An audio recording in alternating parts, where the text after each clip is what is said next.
Brother রাহুলের সঙ্গে ফোনে কথা হয়েছিল, বলছেন তোমরা মুকাল্লিদরা অমুক, মুকাল্লিদরা তমুক বলে গালাগালি করে চলে একটা দলিল দিতে পারে না, একটা দলিল দিতে পারে না। আমি আজকে একটা কথা বলি আপনাদেরকে, বলি শোনেন। একজন লোক ফুরফুরার হুজুরদেরকে সব ফোন করে করে জ্বালাচ্ছিল, আপনারা ভিডিও দেখেছেন যে একে ফোন করছে, তাকে ফোন করছে, অমুককে ফোন করছে, তমুককে ফোন করছে। আমি খালি বসে আছি, আমাকে কবে ফোন,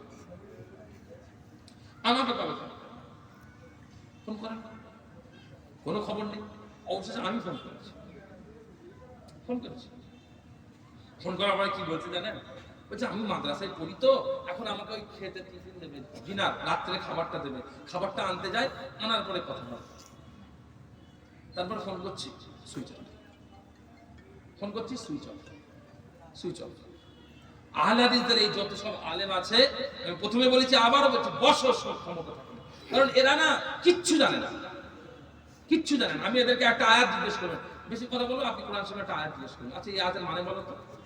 তুমি তো বড় মুজতাহিদ, ইমাম আবু হানিফাকে মানার দরকার নেই, ইমাম শাফিঈকে মানার দরকার নেই, ইমাম আবু ইউসুফ, ইমাম মুহাম্মদকে মানার দরকার নেই, ইমাম তাহাবীকে মানার দরকার নেই, ফিকহের কিতাবের দরকার নেই। আচ্ছা এই আয়াতের মানেটা একটু বল দাও তো।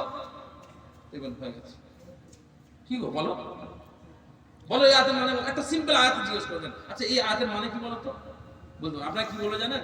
বলবে আয়াত নম্বর আর সূরা নাম্বারটা, আয়াত নাম্বার আর সূরা নাম্বারটা বলো। তাহলে কি করবে বলেন তো? গুগলে আপনি সার্চ করবে 21 নম্বর আয়াতের 33 নম্বর আয়াত, 21 নম্বর সূরা 33 নম্বর আয়াত, জিজ্ঞেস করবে 21 নম্বর সূরা 33 নম্বর আয়াত মানে বল দেবে।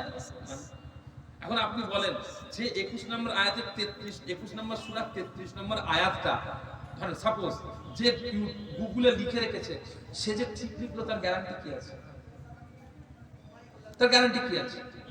আপনি বলছেন ইমামে আবু হানিফা যে কথা বললেন, তিনি যে কোরআন থেকে বললেন, হাদিস থেকে বললেন, তার প্রমাণ দিতে হবে। আপনি একটা কথা বলে দেন, আপনি তাফসীরে ইবনে কাসিরের বাংলা তরজমা পড়ছেন, বুখারীর বাংলা তরজমা পড়ছেন, সেখানে বুখারীর যে অনুবাদ দেওয়া আছে, কোরআনের যে আয়াতের অনুবাদ দেওয়া আছে, আপনি কি করে জানলেন যে এটা ঠিক দেওয়া আছে? আমি যদি প্রমাণ করে দিই, আসল বুখারী নিয়ে এসে যদি মিলিয়ে দেখা যায় না মেলে, যদি না মেলে তখন কি করবেন? আমার কথা কি বলছি বুঝতে পেরেছেন? এরা সব, একটা মানুষ তাকলিদ ছাড়া বেরোতে পারবে না, একটা মানুষ তাকলিদ ছাড়া একটা মানুষ বেরোতে পারবে না। আর ইসলাম সেই জন্যই বারবার কি করেছে?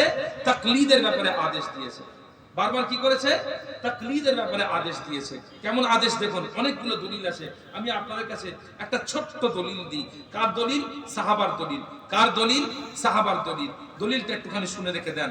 কে দলিলটা কার থেকে? হযরত ইবনে আব্বাস রাদিয়াল্লাহু তাআলা আনহু বর্ণনা করছেন। ইমাম তাবরানী তার মুআজামুল আওসাতের মধ্যে উল্লেখ করে দিয়েছেন ইবনে আব্বাস রাদিয়াল্লাহু তাআলা আনহুর বর্ণনা। হযরতে উমর বিন খাত্তাব রাদিয়াল্লাহু তাআলা আনহু বলেছেন, কে বলছেন? কে বলছেন? ওমর বিন খাত্তাব রাদিয়াল্লাহু তাআলা আনহু। তিনি মানুষের সামনে কি করছেন?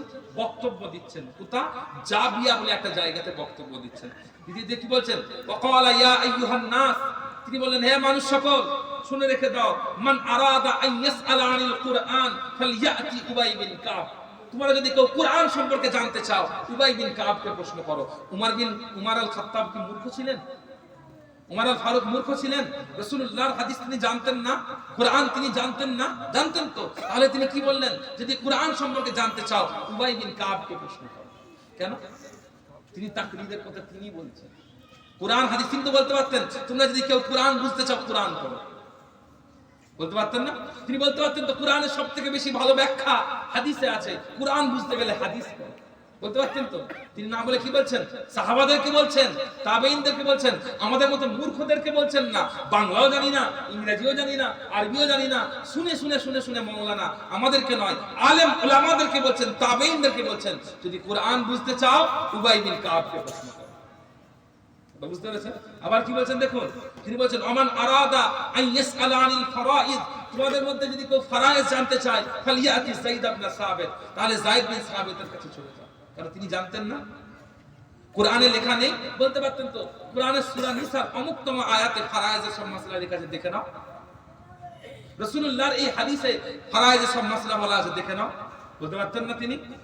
তাহলে দেখেন উমর আল খাত্তাব, এই জন্য আহলে হাদিসদের না রাগ উমর ফারুকের উপর অনেক বেশি। ঠিক আছে, ওই দলিল আমি আজকে আনিনি, আপনারা পেয়ে যাবেন। আহলে হাদিসদের খুব রাগ, সাহাবাদের উপরে রাগ আছে। আহলে হাদিসের যে শুধু ইমাম আবু হানিফা হুজুরের উপরে রাগ তা নয়, সাহাবাদের রাগ আবার আল্লাহর উপরে আছে। সাহাবাদের রাগ আল্লাহর উপরে আছে। কেমন রাগ জানেন? আল্লাহ বলছেন যে ইব্রাহিম আলাইহিস সালাম তিনি কি বলছেন? তিনি বলছেন যে আমি হচ্ছি মুসলমান। ইব্রাহিম আলাইহিস সালাম তিনি কি বললেন? আমি হচ্ছি মুসলমান। ইব্রাহিম আলাইহিস সালাম নিজের পরিচয় দিলেন কি? মুসলমান। আল্লাহ কোরআনে বললেন ইব্রাহিম হচ্ছে মুসলমান। ব্রাদার রাহুল বলছেন ইব্রাহিম আলাইহিস সালাম তার বেটারা সব ইহুদি। তাহলে রাগটা কার উপরে? আল্লাহর উপরে। আল্লাহর কোরআনকে তাই জন্য অস্বীকার করছে। এরা হযরত শুনেন কিতাবের মধ্যে, ওদের কিতাবের মধ্যে লেখা আছে, ওরা বলেছে যে উমর রাদিয়াল্লাহু তাআলা শরীয়তের সূক্ষ্ম সূক্ষ্ম মসলা তো দূরের কথা, অনেক বড় বড় মসলাও জানতেন, ওরা জানতেন। শুনতে পেয়েছেন? উমর কেন জানতেন? উমর রাদিয়াল্লাহু তাআলা আনহু তিনিই হচ্ছেন ওই ব্যক্তি যিনি বলেছেন একসাথে 3 তালাক দিলে 3 তালাকই হয়ে যায়। উমর রাদিয়াল্লাহু সেই ব্যক্তি যিনি বলেছেন 20 রাকাত তারাবির নামাজ পড়তে হবে। উমর রাদিয়াল্লাহু সেই ব্যক্তি যিনি বলেছেন ফরায়েজ জানতে গেলে ওর কাছে যাও, কুরআন জানতে গেলে ওর কাছে যাও, হাদিস জানতে গেলে ওর কাছে যাও। তিনি নিজে তাকলিদ করাচ্ছেন লোককে দিয়ে, এই জন্য ওরা তাকে দেখতে পায়। আমরা উমর রাদিয়াল্লাহুকে ভালোবাসি কিনা?